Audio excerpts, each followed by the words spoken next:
அஸ்மத்குருசமாரம்பாம் யதிசேகரமத்யமாம் லக்ஷ்மீவல்லபபர்யந்தாம் வந்தே குருபரம்பராம். ஆழ்வார்கள் வாழி அருளிச் செயல் வாழி தாழ்வாதுமில் குறவர்தாம் வாழி ஏழ்வாறுமுய்ய அவர்கள் உரைத்தவைகள்தாம் வாழி செய்யமறை தன்னுடனே சேர்ந்து. கிருஷ்ணானுபவத்திலேயே திளைத்தவரான பெரியாழ்வார் தம்முடைய பெரியாழ்வார் திருமொழியிலே 241 பாசுரங்கள் கிருஷ்ணானுபவத்தையே செய்து வந்தவர். மேலே தொடர்ந்து சில திருமொழிகளிலே வெவ்வேறு விதமாக அனுபவத்தையும் செய்தவர். இப்பொழுது 3ஆம் 10ஆம் திருமொழி பூர்த்தியாக ராமானுபவத்தையே செய்கின்றார். அதிலும் மிக விலட்சணமாக தம்மை அனுமனாக பாவித்துக் கொண்டு அனுமான் அசோகவனத்திலே சீதா பிராட்டியை நேரில் கண்டபொழுது அவளிடத்திலே அடையாளங்கள் சொல்லி தன்னை ராமதூதன் என்று கூறிக்கொண்டான் அல்லவா? அப்படி அவளிடத்திலே அடையாளம் சொல்லுவதாகவே இந்த பதிகத்தை அருளி செய்திருக்கின்றார் என்பது இந்த பதிகத்தினுடைய விசேஷமான ஒரு கருத்தாகும்.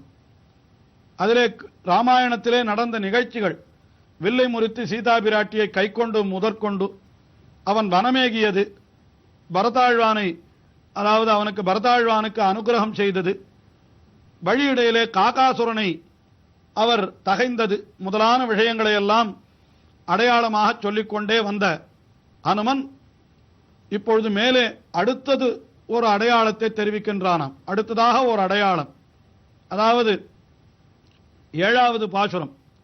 அதிலே என்ன தெரிவிக்கப்படுகிறது என்னால், அப்படி கானகத்திலே எழுந்தருளி இருக்கிற காலத்திலே சீதா பிராட்டி அந்த மாயமான், அதாவது மானாக வந்த மாரீச்சன், அந்த பொன்மான் வேண்டும் என்று கேட்க இவளுடைய வார்த்தைக்காக ராமபிரான் அந்த பொன்மானின் பின்னே செல்ல முடிவிலே அந்த பிராட்டியையும் பிரிய நேர்ந்தது என்கிற விஷயம், அதை இப்பொழுது அடையாளமாக இங்கே அனுமான் தெரிவிப்பதாக பெரியாழ்வாருடைய பாசுரம் அமைந்திருக்கிறது.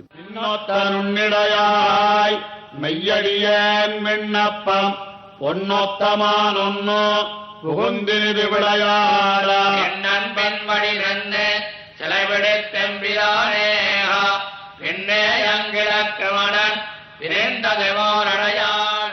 சீதா பிராட்டியை பார்த்து அனுமன் சொல்லுகிற வார்த்தை மின்னொத்த நுண்ணிடையாய் என்றால் மின்னலைப் போல அப்படி மெல்லிய இடையை உடையவளே என்று அவளுடைய அந்த சௌகுமாரியம் மென்மை அதை தெரிவிக்கிறான்.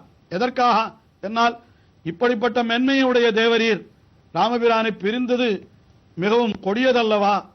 எப்படித்தான் தேவரீராலே இருக்க முடிகிறதோ, எப்படித்தான் பிரிந்து ராமபிரான் அங்கே இருக்கிறாரோ தெரியவில்லையே என்ற கருத்து தோன்ற மின்னொத்த நுண்ணிடையாய் மெய்யடியேன். மெய்யடியேன் என்றால் உண்மையான அடியவன் நான் என்று அந்த அடியவனுக்கே இலக்கணம் யார் என்றால் ஸ்ரீராமாயணத்திலே அந்த ஹனுமனைத்தான் சொல்லி இருக்கிறார்கள். என்ன காரணம் என்னால், ஹனுமன் எந்தவித பிரதிபலனையும் எதிர்பாராமல் அப்படி ஒரு பெரிய கைங்கரியத்தை செய்தான். அதை ஸ்லோகமாக கூட எடுத்து காட்டுகின்றார்கள்.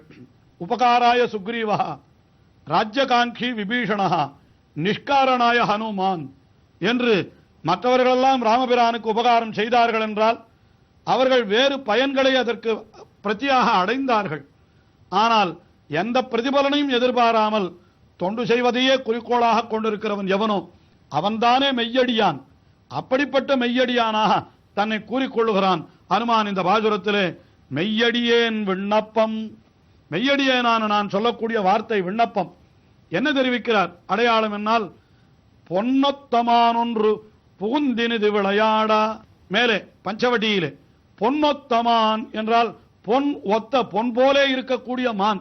உண்மையிலே அது பொன்மான் அன்று, ஆனால் பொன் போலே இருந்தது. அது புகுந்தினிது விளையாடா.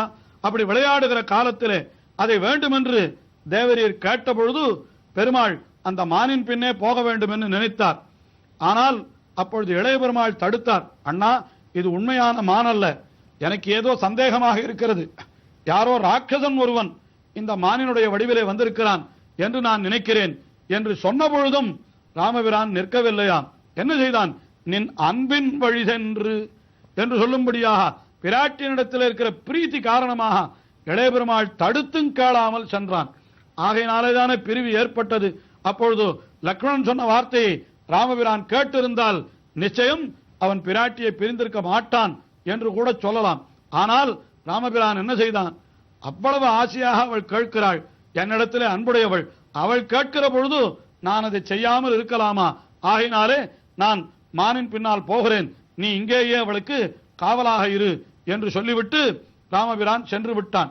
அப்படி சென்றதற்கு காரணம் என்னன்னா, நின் அன்பின் வழி நின்று என்று அந்த பிராட்டியினிடத்தில் இருக்கக்கூடிய அபரிமிதமான அன்பு காரணமாக ஒன்றோ ராமபிரான் சென்றான்.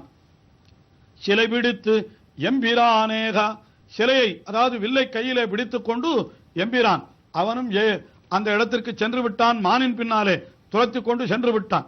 ஆனால் மேலே என்ன நடந்தது என்னால், அங்கே வைத்திருந்த காவலாக வைத்திருந்த இளைய பெருமாளையும் கூட கடுஞ்சொற்கள் கூறி இவளே அனுப்பி வைத்து விட்டாள். இதெல்லாம் எதற்கு என்னால், இதெல்லாம் தேவ ரகசியம்.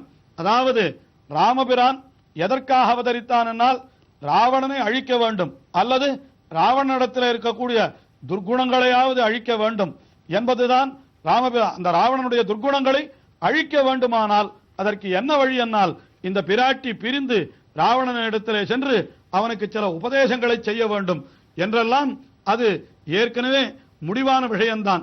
அதற்கு இங்கே இளைய பெருமாளுடைய இருப்பு தடையாக ஒன்றோ இருக்கும். இளைய பெருமாள் இருந்தால் ராவணன் வரமாட்டானே.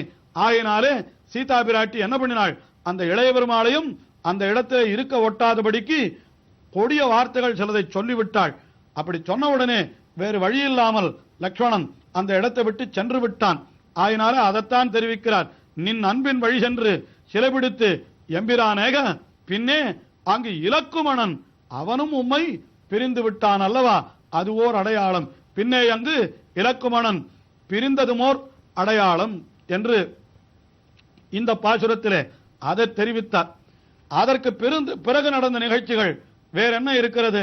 நேரே சுக்ரீவனிடத்திலே பெருமாள் சக்கியம் செய்து கொண்டார். அந்த சுக்ரீவன் இப்பொழுது அனுமனை தூதாக பிராட்டியினிடத்திலே அனுப்பி இருக்கிறான் அல்லவா, அதையே சொல்லி அந்த பிராட்டி அவளிடத்திலே கொடுக்க வேண்டிய மோதிரம் ராமபிரான் கொடுத்தான் அல்லவா, அதையும் பிராட்டியினுடைய கையிலே கொடுத்தார் அனுமான் என்று அடுத்த பாசுரத்திலே, அதாவது 8வது பாசுரத்திலே தெரிவிக்கிறார்.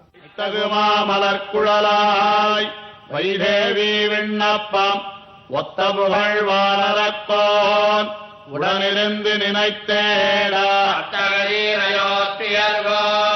அடையாளம் ஒழிந்தான் இத்தகையார் அடையாளம் ஈனவன் கை மோதிரமே. ஹனுமான் என்ன சொல்லுகிறான்? அந்த பிராட்டியை பார்த்து மைத்தகு மாமலர் குழலாய் என்று நன்னா, அதாவது நல்ல கரிய மை போல இருக்கக்கூடிய கூந்தலாம், அதிலே மலரெல்லாம் அணியப்பட்ட கூந்தல்.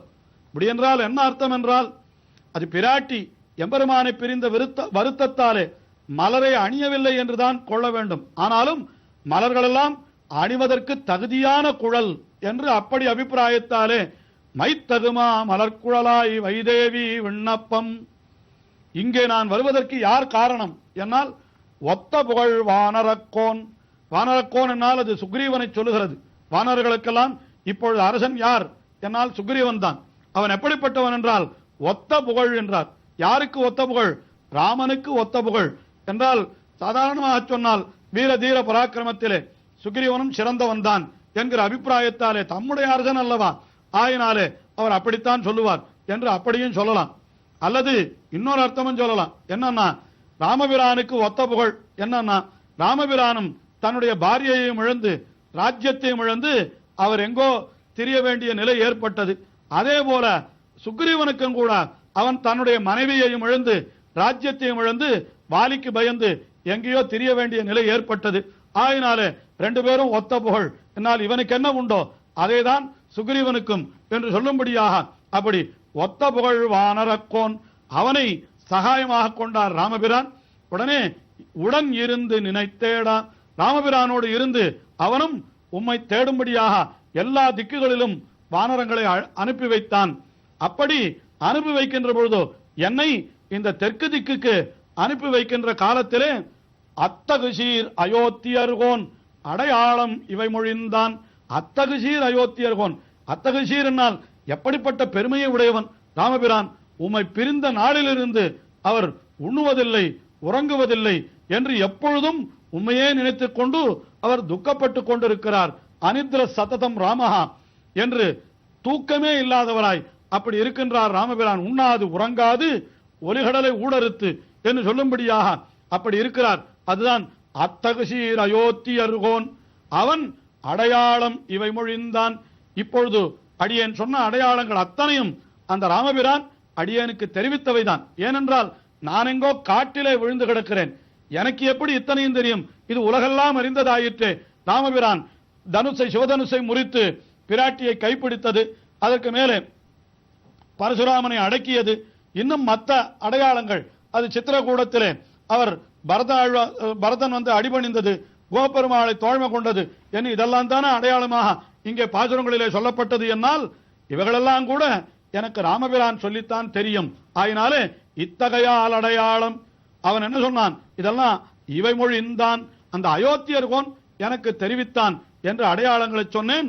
ஆனால் அதற்கு மேலே இது அவன் கை மோதிரமே என்று ராமபிரானே என்னுடைய கையிலே இந்த மோதிரத்தை கொடுத்து இதை உம்மிடத்திலே கொடுக்க சொன்னார். இது அவருடைய கையிலே எப்பொழுதும் அணிந்திருக்கிற மோதிரம் ஆகையாலே தேவரீருக்கு அடையாளம் தெரியும் அல்லவா? ஆக நான் ராமபிரானிடத்திலிருந்து தான் தூதனாக வந்திருக்கிறேன் என்பதை காட்டுவதற்கு இந்த மோதிரத்தை தேவரிடத்திலே கொடுக்க சொல்லி ராமபிரான் கொடுத்தார் என்று சொல்லி அத்தகுசீர் அயோத்தியர்கோன் அடையாளம் இவமொழிந்தான். இத்தகையால் அடையாளம், இத்தகைய அடையாளங்கள் எல்லாம் நான் சொன்னேன். ஆனால் எல்லாவற்றுக்கும் மேலாக இது அவன் கை மோதிரமே என்று அந்த மோதிரத்தை அந்த பிராட்டியினிடத்திலே அனுமன் கொடுத்ததாக அதையும் பெரியாழ்வார் அனுமன் பாவனையிலே அப்படி அருளி செய்வதாக நாம் கொள்ளலாம். இந்த அனுபவம் மேலே இன்னும் செல்லுகிறது. அடுத்த நிகழ்ச்சியிலே பார்ப்போம்.